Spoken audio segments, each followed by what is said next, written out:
The only way to slow it down is isolate, not roam. Please help the world get back on track and stay the fuck at home. Stay the fuck at home. Stay the fuck at home. Don't you be a fucking dick. Please stay the fuck at home. Well, you know what? It's been going like I think the biggest thing that we got to remember with the coronavirus and this pandemic is that, like Pearly, like I don't think we've ever envisioned this to ever happen in our lifetime. Period. I don't think our parents did either, right? That's right. And I think the way it's impacting, like I mentioned earlier, was different. Like the way it's impacting me is different because I still have a job. I still work from home and I still have money to pay my rent. Whereas if you're someone that's, let's say, in the service industry, you're impacted very differently from COVID because now you don't have that income stream. If you're someone that's a frontline worker working directly in the hospitals, your impact from COVID is going to be completely different. Right. So I think that's something to consider, is that there's so many different extreme cases of its impact. And for some other people, like I have another guest that's coming on after this.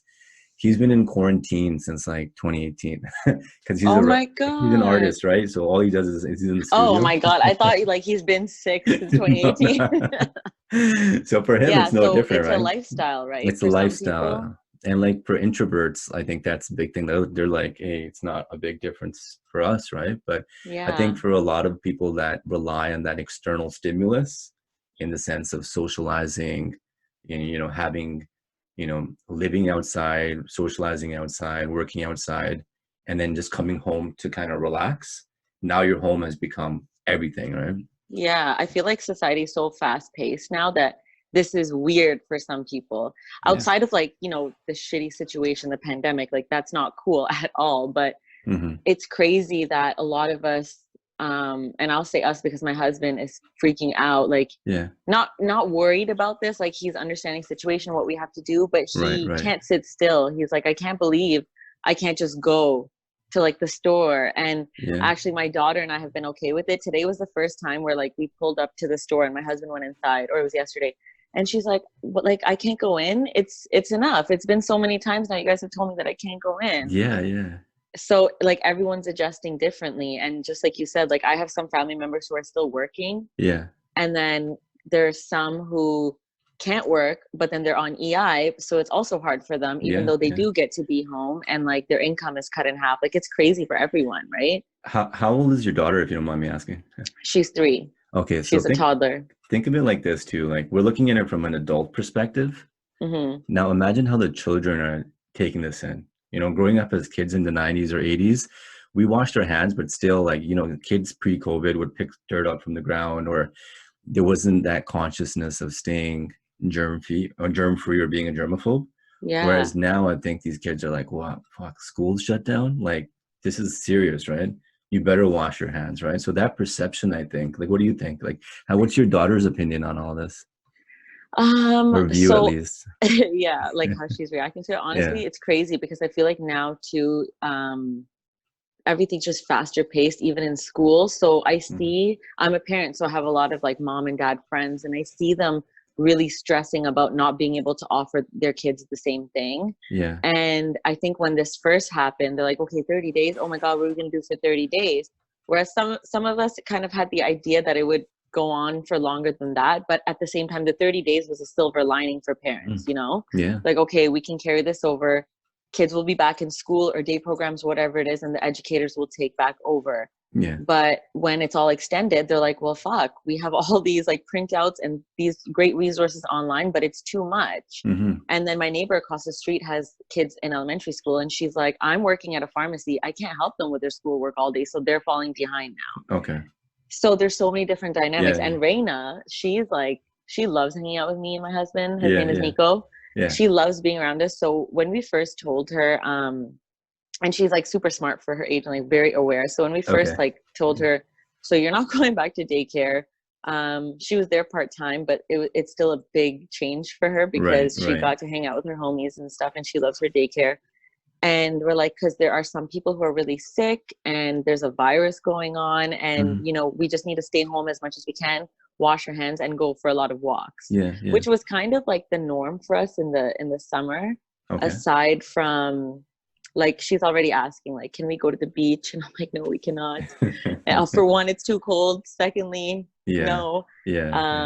But she's aware, she's adjusting. Like I think today was the first time I saw her becoming a bit restless and kind of like, okay, what next? Like, I understand what our new routine is, but like, is there anything outside of this? So I try to be more creative, like outside of the home. Because that's really her new playground. Well, that's the thing. You're gonna have to. I kind of get the same, I guess, vibe from my other friends who are parents as well. Is that you kind of have to improvise and try to make do with the things within your home to keep the kids active, right? I think that even like, you know, even outside of that, like think about the amount of people that are now spending time with their relationship or their family members, whereas before you would see them maybe in an 8-hour cycle. Now you're 24 hours with that person. I think there was an article there, and like I think the divorce rates in China are like, I forgot what it was. It was like spiking or something like that, right? It's insane, and it's like, let this be a warning for America, right? Yeah, like I was like, it's so true though. Like you know, a lot of times, you know, you go out to the gym, you go to work for 8 hours, you go to school, but now, you know, you might be home with your parents for the entire day. Oh my gosh, or your spouse. And you're going to really, it's not only going to test you, but it's going to test a lot of people's relationships too, right? Yeah. How do you think you would do if you were living, I know like you have your family and stuff, but like if you were living with a partner, how do you think you would do in this situation? To be honest with you, I'm pretty laid back. I think I'll be fine. I mean, so even yesterday, I spent one night at downtown by myself. I'm like, damn, if I was to be in my condo for 30 days straight, I'd lose my shit. If it was just me. So it's kind of the silver lining of coming home is I can at least have some company with my parents. So I would probably enjoy being able to spend time with my partner, because I'd make sure that I'm with someone that doesn't drive me crazy to begin with. But yeah, I think I would take it pretty well. How are things with you and Nico right now? They're good. They're good. It's something that I had to like, again, tune into myself to figure out why I was getting aggravated. Not aggravated, but I guess after the first week, he didn't really have a dedicated like workspace. Yeah. How long has he been back? Because he was traveling before, remember? He was literally traveling. What day did it get announced that like it was going to be a pandemic, or it was a pandemic, everyone get home? Was it a Friday? I think it was the March 15th or something like that. It was a Thursday or Friday. He got back that very day it was announced. He was just in Toronto. Okay. But it's crazy because when he came back, he's like, I was so creeped out, and he was very relaxed about the whole thing. He's like, if anything, he was saying it was getting hyped up, and he's like, just don't worry about it. It's going to go away. It's just media hype. And I'm like, I don't know. People are sick. Like, wash your hands. Yeah. By the way, your husband has a very super cool vibe to him. I tuned into one of those podcasts that you guys did together. It was pretty cool. Thank you. You should. I was going to say you should have him on. You guys would totally. Jive. I'm open to meeting anybody. Yeah. Yeah. 100%. He's good. Like, honestly, we just had to adjust to being respectful to each other's home space, I guess. Okay. And like in my mind, the whole home is my space.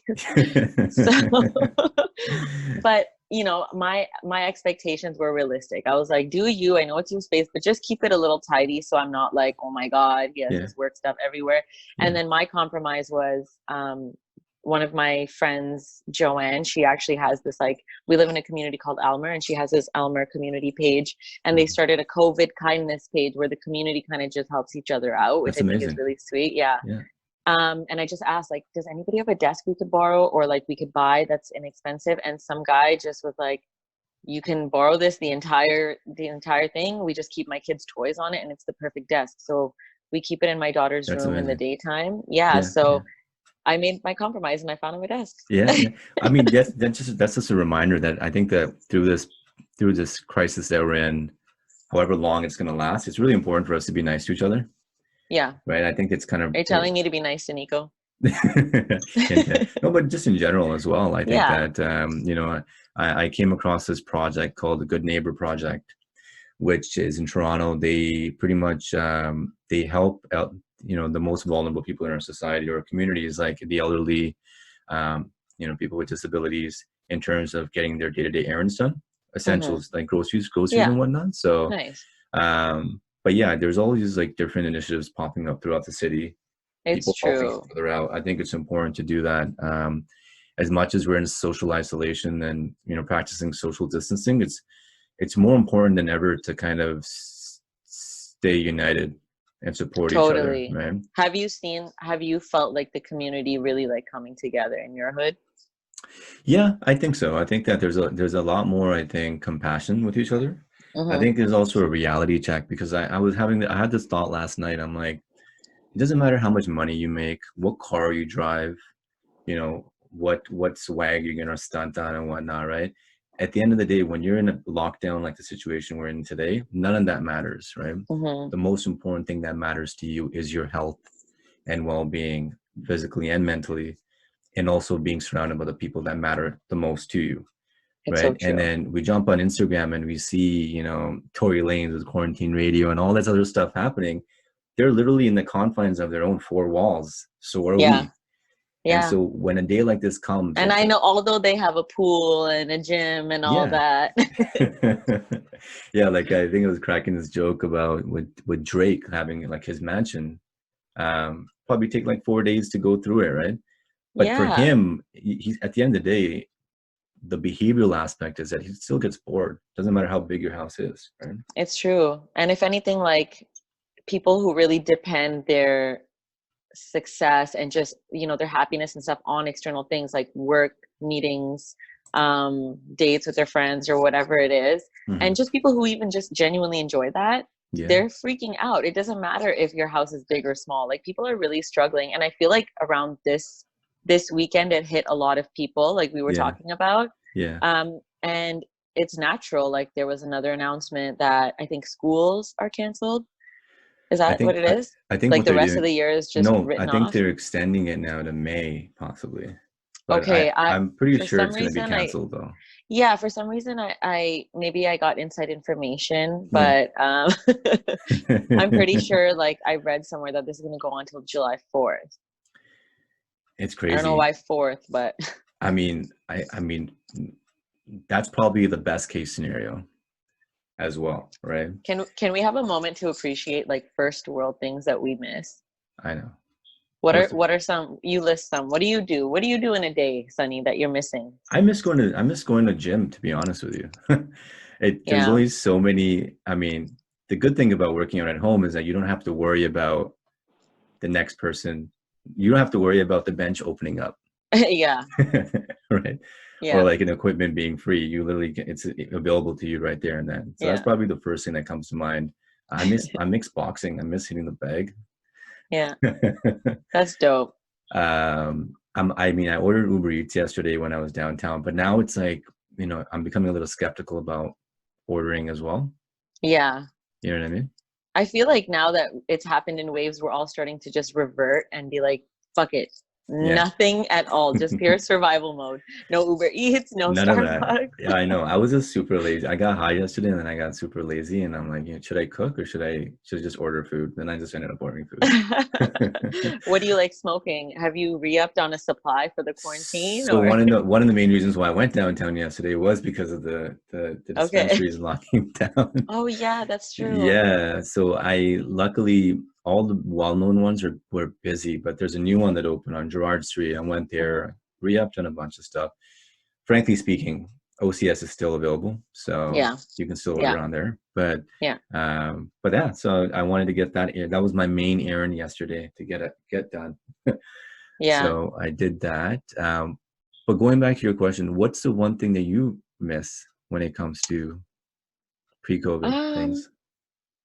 I feel like honestly, I miss like one or two of my girlfriends. Like I Yeah. really miss just like, you know, you have those small circle of friends that you can just go hang out with in your pajamas in the middle of the night and just Yeah, smoke a yeah. spliff and just be like, yeah, nice to see you for 20 minutes and go home. Like I miss my girls. And Where? honestly, I did cancel a trip. We spoke about this. Yeah, And I yeah. was fine with it. And I Where still were you am because going I again? have Atlanta. Atlanta. Okay. Yeah. So I had Nice. like I still have a travel credit for a year, but I don't know. Okay. I was just like, I wanted to go enjoy another city. I mean, I think when it comes to traveling now, that's probably going to be It's gonna be a while, right? It's going to be a while, but I think it's just crazy now. I don't even know what the new normal is going to be, to be honest with you. I feel weird, like even having the travel credit, I'm like, hey, when time comes, I'm not going to book right away. I'm not just going to go somewhere. I'm going to do my research and see how many cases they had, what it's looking like now. Like, I don't know. It's crazy. You know, the other thing to think about is like back, like before the flu shot was an option. Either you wanted it or you didn't want it, right? Yeah. When this COVID-19 vaccine becomes available, I guarantee you everyone is going to want it.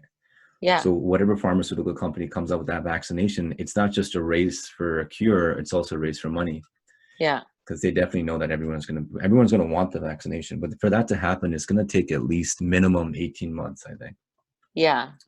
That's what I read too. Because there's so much bureaucracy and politics involved. And to be honest, whatever we're fed in the media, we're like the last people in that assembly line that get that information, right? Yeah.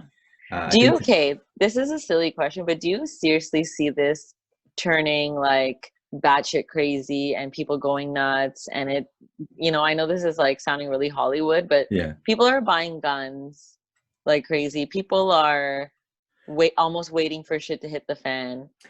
I think it's okay. My personal opinion is that there's I need to know because we've talked about this before it even got to this point. So I just need to ask you.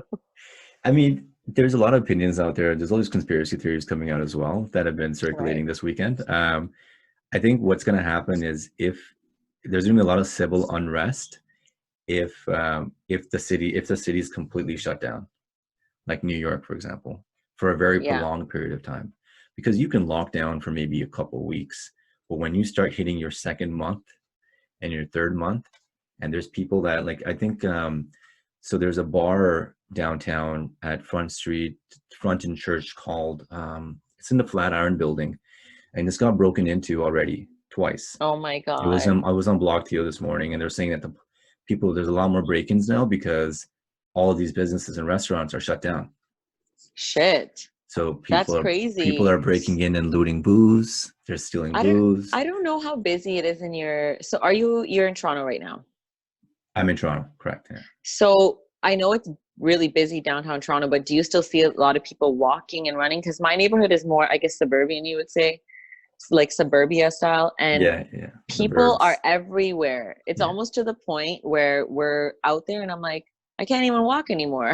So not that I'm complaining. I like seeing people outside. Is it like that right now? Like today or yesterday or this weekend? Oh yeah. Oh, wow. And like even right now, like I look outside and there's people walking. That's crazy. Are they at least maintaining their 6 meter or no? Yeah, 6 meters. Like no, I know you can't help it. I'm not like one of those. I'm not one of those people that are like, oh my God. But at the same time, I'm looking at it and I'm like, what's the point? I think that's a good thing that you bring up. I think that Toronto was having that situation last weekend. Really? The parks were filled. People were still drinking outside in the park and stuff. So in your neighborhood, like, is there a lot of foot traffic? So yesterday, I've been going around for different walks in the city, and I've been like doing this whole like thing where I record while I'm walking, and then I'll put the track that I'm listening to sync to the video, and just to see like how it's been pretty empty this weekend at least. Wow, that must be crazy for Toronto. I feel like that's one of the busiest places. Oh yeah, I mean Yorkville. I live in Yorkville, so Yorkville is like boony, like it's absolutely dead. And it's a ghost town, and I think that people are taking it seriously after Doug Ford, and kudos to him. He's been doing a great job, in my opinion. But after he released those figures, like projections, where he said like the best case scenario is anywhere from 3,000 to 15,000 deaths in Ontario. Yeah, we're sitting at about 116, I think, today. Wow, that's a crazy projection. Yeah, like either that's a great strategy for him to scare us into listening to the rules and whatnot. Requirements, yeah. Right, which is a smart tactic if you're a politician, to over exaggerate projections so that because that'll freak people out. Yeah, exactly. So, and then the idea of now giving out tickets. People are giving out tickets left, right, as well. The police are giving out tickets to people that are now in groups of more than 5. Yeah. Did you hear about this? There was this Brampton party This guy. No, but I've been seeing, like, anybody that I know from Brampton has Yeah. posted on their story that people are just out hanging with each other. Yeah, like think about people that are getting married around this time of the year. Oh my God. I know, like, literally, Yeah. we were invited to 3 weddings that have all been postponed. One in Yeah. Brampton, one in Portugal, and I forget where the other one was, probably Brampton too. Yeah, it's definitely going to be, I mean, yeah, everything's going to be pushed for however long it's going to be How do pushed we for. come back from this? What do you think is going to happen after? Like, when they're like, okay, the pandemic's over. What do you think people are going to do? I think a lot of things are going to happen. And okay, so the biggest, everyone keeps comparing this to the 1918 that flu that happened, 1918 flu, the Spanish flu. Yeah. Killed about 50 million people, but there was something called the Black Death or the Great Plague that happened in Europe. It wiped out a third of Europe's population, right? And it happened in waves. It happened in the 1300s, and every 2 years it would keep happening in waves, right? I think that's the thing that I'm worried about with this. Oh my God. With this virus is that will it be like similar to that, happening every 2 years, coming in waves? I feel like it, probably. But with it comes a lot of change too, I think. That, have you ever read the book 1984 by George Orwell? No. Okay. It's pretty much the premise is governments pretty much spy on you, and they know every single movement of where you're going and what you're doing. You know, after the 9/11 attacks, it became a thing now to record on your phone, right? Mm-hmm. After this now, it's going to be location tracking for governments, and also now the ability to check your blood pressure and your temperature. I don't doubt that. I don't doubt anything when it comes to the government. Yeah, like imagine coming into the country now, and then you obviously you show your passport, but now you have to like check your temperature, and that's going to be an added addition to everything now that happens when you enter a country, right? That's insane. My cousin is actually a pilot for Singapore Airlines. Yeah. And I was talking to his wife this morning, and she's like, Jaspreet's stuck in LA. Like, he's from Singapore and he lives there, and she's like, he's quarantined in LA. Really? And he's all the way on the other side of the world in a hotel room, and he can't even like use the gym facilities, nothing. Like, he's just in a hotel room without his wife and kids. How long is he there for? Like 2 weeks or? So apparently, like so for whatever reason, Singapore hasn't shut down yet. They're not like on full lockdown, but they kind of are. So he's a pilot, so airport's not closed. Flights are still, going in and out, but the States have shut down their flights and airports and stuff. So he's just stuck in LA now until he can get the next flight out. Oh, wow. And it would probably he's waiting for a plane that he can fly back to Singapore. Yeah. Well, hope he gets back safe, but it's like a lot of people are stuck in this predicament of travel right now. Yeah. Like imagine having left a country and then being stuck there now because of this pandemic, right? I can't imagine. I was supposed to be in Toronto the weekend that this all happened too. I remember you told me. Yeah, we were supposed to meet. You were supposed to come to the studio. I was going to come to the studio, but thank God I wasn't, because I feel like the highway would be crazy to come back. Like, let me ask you a question. I look at you like you're very creative. You're good at what you do. And by the way, for the people that are tuning in, Pearly actually has her own podcast called The Diatribe, right? Mm-hmm. What's your biggest, I guess, message to people out there to stay motivated, right? I think, like, honestly, it sounds very cliche and it might be genuinely hard for people, but I'm a parent. So if I got time, you guys should really take this opportunity to figure out what you really like to do with your time, right? Outside of your career. A lot of my friends have literally come to me and they're like, I finally get your hippie shit. They're like, outside of my job, I don't know what the fuck I like to do. Right. And, I know the spiritual stuff like seems weird and stuff to some people, but it's not even just about that. It's like, love yourself, like yourself, talk to yourself, figure out what you like. I feel like I'm very much in tune that way. And that's been a good way that I've remained level-headed, because I'm like, this is just another phase. We can get through this. I'm cool with myself and my surroundings. And I don't know. Right, I feel like that's a nice way for people to just take time to like do something for themselves. Yeah. And it looks different for everyone, right? Like, if you decide that, like, I recently decided that I like coloring. So I've been coloring with my daughter. Yeah. Every single day. And I'm like, it's an excuse for me to do something childlike, but it's soothing, it's therapeutic, it's fun. And like, we do that for 30, 40 minutes in silence and music. and we get to jam out. And as parents, you don't really find opportunities like that. So I've decided, like, if we're all in this together, I'm just going to create these moments where we can all zen out together so that I don't feel like it's noise all the time. That's such a good point. Yeah. I think that's great. I think that's, you know, pre-COVID, that's become a term now, pre-COVID, but pre-COVID, you know, life was so busy. Everything's such a rush. I think even though right now the world is on pause, now is a great time for you to kind of, you know, do a little bit of a self-reflection and kind of take advantage of the stillness of the world to do certain things in your life that you never had a chance to do before, but you can do now, right? Yeah. But at the same time, I don't want to be that guy that keeps saying, stay positive, because frankly speaking, you know, for a lot of other people, it might be a lot harder to stay positive. For example, if you're a doctor working in the front lines, right? I think what it is just try to stay as positive as you possibly can. And at the same time, no judgments, but if you're someone that enjoys sitting on your couch doing nothing, then so keep be it. doing it. Exactly, right? Like, it's funny that not funny, it's great that you say that, because the reality is, like, the way that I find my positive spirit in all of this is just to be grateful for what I have.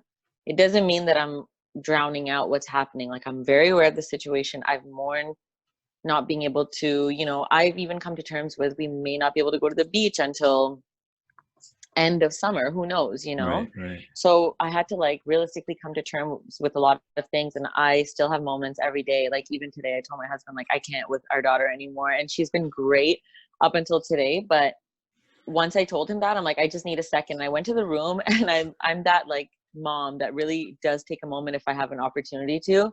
Right. And then I realized that she's also having it all sink in now, and this is her new normal, and this is what she's gonna be going through. And we had gone for a walk where we crossed paths with one of her really good friends, and they also go to daycare together. Right. And she's like, oh my gosh, and they're shouting their names across the street, and they want to go say hi, but I'm like, wait, remember I told you can't hug her, but you can say hi. And they've been leaving letters for each other at each other's doorstep and stuff, and like that was the first time that I saw Reina feel, like, really sad about it. Yeah. And I was like, you know, she's mourning her old life too, and this is her new normal right now, and it's still going to look different later. So I can only imagine how the schools are going to change, because, you know, kids need that extra supervision when it comes to making sure that they don't, you know, expose themselves to things like that, right? And I think that the whole curriculum is going to be changing now too, a little bit, to kind of make sure, and kids are going to be a little bit more empathetic because they see it now firsthand that this is a real deal,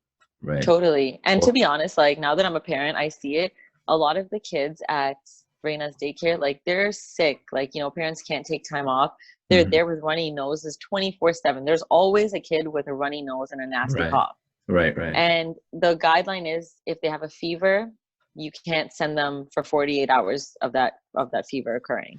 But if they're coughing and sneezing, then they can go. And when this happened and we're keeping her home, I was like, really, like, in my head about which kid was sick, where did they travel to, and there were a couple kids who were sick. There was one kid who had traveled outside of the country for a long time too, and I was just like, no, I can't just, like, get sick about this in the head myself, because it's going to stress me out. It's like, kids feel it. It's another additive anxiety too, right? Absolutely. And like, I see people with older kids too, and like I said, the kids are coming to terms with it really in the last few days of, like, wow, I'm really not going to school. I'm really not going to see because it's fun for kids at first, to be honest. Yeah. It's really fun for them. They're like, this is cool. This is different. I'm at home. Like, no going back to school. But when they realize, like, oh, this is new, and, like, I have a schedule and some sort of a routine now, like, it's so even like with us, all these, like, 9 to 5 jobs, actually they're going to be extended as long as schools are closed, because a lot of these seniors, obviously everybody has kids and whatnot, and they got to make sure that they're home. But my managers were telling me, they're like, the kids love it. Because for them, it's like, it's an extended March break. Yeah. And are you working too? Like, you're working from home? I'm working from home. Okay. And how's that? It's good. It's busy right now. And I can say it because it's my opinion, not my work's opinion. Just letting it know. Because I work in real estate valuation. Okay. This idea of working from home has also now, it's going to put a lot of downward pressure on all this real estate office space worldwide for a lot of companies to be like, wait, we don't have to pay a couple thousand per square foot for an office when a bulk of our, like, we're still keeping the lights on while we're working at home, right? I think that dynamic is going to change and shift a lot. It's going to be, the world is going to be so weird after. I feel like we're all just going to be like, okay, what now? It's going to be different. I think I definitely check out the book 1984 by George Orwell. Okay, I will. It's kind of more like a big brother world that we're going to live in, where the governments monitor. They literally send you messages to your phone, which they kind of already do with the Amber Alerts. Yeah. But they literally can instantly send everybody a message right away. You're not allowed to go outside. You can only go outside during a certain period of time, a window. And the governments know exactly where. So it's kind of like that whole, even. So I have like a bit of a business mindset, but like globalization was a big thing where countries would depend on each other, and it spurred trade in the 90s, 2000s. But like over the last week with Trump's comments saying that 3M don't send any N95 masks to Canada, and then Ford saying, well, we're going to manufacture our own. I think there's going to be countries are now going to drift away from globalization. And become more self-sufficient. Yeah, right? Which is good. I feel like with everything, there's like a huge positive and also negatives, right? Yeah. Like already this is seen, first of all, as a negative thing. Yeah. Nobody's going to think of it like, we're all going to be more independent and self-sufficient.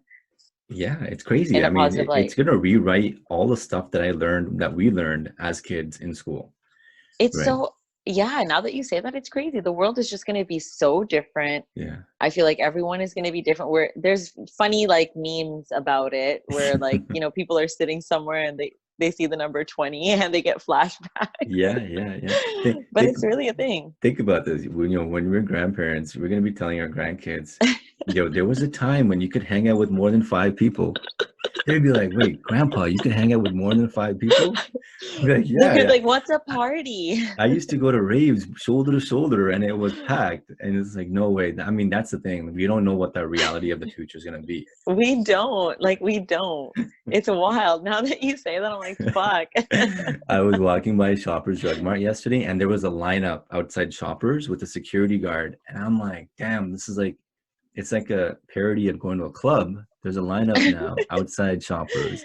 That's the new club. Be in line and be like, hey, I know the cashier. Can I get in, right? But it's lineups everywhere. You know what's funny? Speaking of like new normal, I don't know if you've checked it out yet, but I constantly post the Avocado and Honey podcast. I see. Yeah, I follow that. Okay, so Samanji is the host, and she recently did like a Zoom party, and it was so sick. What she did was she had like, it was a 90s throwback from 5 to 11, and then from 11 to 2 a.m. or something, it was like R&B 90s throwback. Okay. And she had a DJ, like a live DJ, and the DJ had 2 cameras set up, so they were in the Zoom chat on 2 different angles, and there were lights. And everyone else is in there dressed up, drinking, smoking, and dancing. And I didn't know what to expect. So I log in and I had my wine. I'm just like, and everyone's like dancing and turning up. And I'm like, yes. So it was so fun. And I told her like I would do this even like outside of all this stuff. But I feel like people need to start doing that instead of saying like, let me out the house. Like join weird sounding things like that. They're so much fun. It kind of brings you back to the MSN days when you would run back home from school to log into MSN Messenger. We should bring MSN back. Yeah, it's a lot of these like Zoom right now, they're making a killing. They never they never expected this app to be as popular as it is right now, because it was supposed to be only used for work. That's right. I used to use it at work. I think like it's still used for that too, but now it's become there's a social element involved, right? Mm-hmm. So I think that's pretty cool. By the way, this Zoom meetings end in 40 minutes usually. Oh yeah, that's true. Because I just realized it's the hard way. I had a podcast and it cut halfway. But before we cut, I think one question I wanted to ask you is, what is your message to everyone that's listening to you right now? Oh my God, follow the Diatribe Podcast. I'm kidding. My message is honestly, look for things that you're grateful in, that you maybe took for granted outside of all this, and don't just dead that gratitude when this is all over, whenever Right. it's over. Really sit with it. And if you're feeling like shit, sit with that too, because everything you're feeling is normal. Yeah. There's no normal anymore. So everything is as it should be. That's my message. And definitely follow Diatribe Podcast, and even like mine. Like, I think it's a great way for you to like let me ask you something. And when did you start Diatribe, and when did you start it? Maybe that could inspire a lot of people that are on the fence of doing something new. Yeah. Possibly. Oh my God. I started it, I think, last year, 2019, at the end of 2018. And I just like started it out of the hopes of sharing like raw conversations that I have with especially people of color about things that are taboo. Cause I've always been seen as that, like, not the cookie cutter brown girl. And I love my cookie cutter brown girls too. But I just was like seen as different, and it's because I'm super open-minded. Yeah. So the more that I met people like that, and I'm like, this is just how this is normal. Like, this is okay. Right. I accepted my thoughts, my viewpoints, just the person that I am, and met like-minded people. And I just decided, let me share their stories, because when I started to hear them, I felt comfortable. Right. I felt connected. So I'm like, let me just bring a platform forward that shares that aspect. And I love being in on the conversation. So yeah. I think that's the most important thing, right? Like, we don't start, at least me as well, and I feel like you're in the same boat, that we're not trying to start it to be popular. Like, it's for me just a medium to have meaningful conversations, back to the basics. It's my therapy. That's what I always say. It's literally my therapy. That is such a good way to put it. Yeah, my Friday nights are different now. Like, I like to actually have this podcast recording. So my therapy has been music. Nice. Yeah. I realize, I think what we need to start doing is actually listening to music the way it should be listened to, which is like literally put on your headphones, make sure there's no distractions around you, close your eyes, and actually go through an album from the first track all the way to the end. Yeah. That's what I did yesterday. That's dope. You know what? I drank wine tonight, but tomorrow night I'm going to like go for a drive, and it's different when you play the music loud. Oh yeah. And I'm just going to listen to an album. Dude, I think that's and then even like when you started this, you mentioned the coloring aspect. There's a lot of things that people think that it's too late for them to do. It's never too late. Never. That's so true. Like, it doesn't matter if you're in your 30s, if you're 40. Like, I don't know how to play the piano, but I picked up I had a keyboard piano sitting in my closet for the longest time. I got it in grade 12 for like as a Secret Santa gift. I'm like, you know what? Why don't I at least learn how to play? That's a sick Secret Santa gift. I know. Wow. I know. Yeah, it was actually, now that I think about it, it was pretty, That's crazy. Isn't it supposed to be like a $5 thing in high school? Well, apparently it's a Casio keyboard, so it's $100. So I'm sure she got it for, I don't know, I'm not sure. I'll have to ask her, but there was definitely some other motive behind that. Yeah, there probably was back then. But anyways, so like, going back to like the keyboard, I've always had like this art side of me, like trying to draw and stuff. I'm still pretty good at drawing stick figures. I need to kind of go beyond that, but with practice, I will. Same. I can slay a stick figure. Are you learning any new skills? Are you trying to? Is there anything in your mind? I've been working on something. I won't share it in full detail, but something that I've always been super passionate about is cooking. It's just a big part of my family life and our culture, and also my husband's culture as well. And I've been able to like just dive into these like African cultures through him, and Haitian culture, and all these different things. So I've been exploring a lot of things with culinary. Nice. In the culinary world. So yeah, and also I'll share it with you so you can share it with your people. I joined this free course. It's called The Science of Happiness. It's being facilitated by one of the top professors at Yale. Okay. And it's completely free. You don't get the certificate. You can pay if you want it, but it's free. So I just signed up, and I'm like back in school now, basically. Why don't you, definitely send that to me. I'd love to share that as well. I will. I feel like you might love that. What's it called again? The Science of Happiness? Yeah. Okay, cool. I'll check it out. And I feel like we're all going through something like this, and we have time. So why not? I think it was like, you have to commit 3 hours out of your week, and that's it. Yeah. You know, I love that we're doing this, because you got to remember, we've never met. Me and Pearly have never met, right? Am I your only guest that you've never met in person? Yeah, you are actually the very first guest that I've never met in person. Yeah. Cheers to us. Cheers to that. My water. But that's the thing. Like, I think that, my best advice as well is go into your comfort zone, meet people, say hi to people. I think the last meet people online 10, 15 years, we've become so self-centered a little bit in our own little bubbles that if I say hi to someone that I don't know, is considered weird. You know what I mean? Like that. Oh, well, look at that creep. It's that stigma now is kind of attached, and I think it's probably prevalent in the last 10 years. But I think going back to the basics, where it's okay to say hello, thank you, just being polite to people around you and being open to meeting people, right? Yeah. Obviously at a distance. At a distance or online. Or online, yeah. It's true. I like that. I'm definitely going to make sure, people are on edge out there. I just smile at them or something from far so they know that it's still cool. Absolutely. So let's sort of wind this up. It was a pleasure to have you, Pearly. Thank you. I'll include your link to your podcast as well.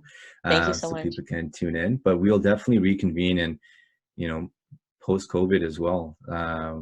Hopefully that's Let's hope we do this in person. We will. Sometime in 2020. We'll definitely do it in person. The question is when. Yeah, seriously. But thank you.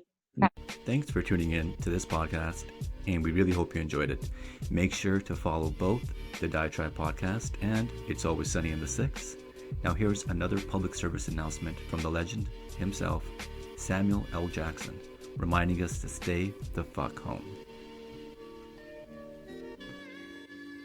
Stay the fuck at home. The Rona is spreading. This shit is no joke. It's no time to work or roam.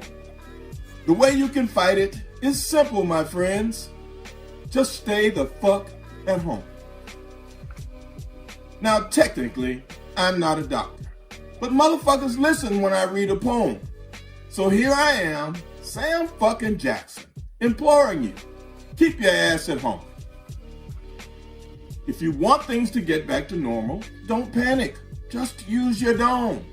Wash your hands, stop touching your face, and stay the fuck at home. Motherfucker, it's no time to gamble. Look around, you're not at a casino. Just stay the fuck home as if your name was Trenton Quarantino. Sure, you can still see your friends. Use the motherfucking app on your phone. But unless you just ran out of groceries, please stay the fuck at home. Thank you for doing your part to flatten the curve, because that shit is steep. And now that you're home, please feel free to go the fuck to sleep. The end.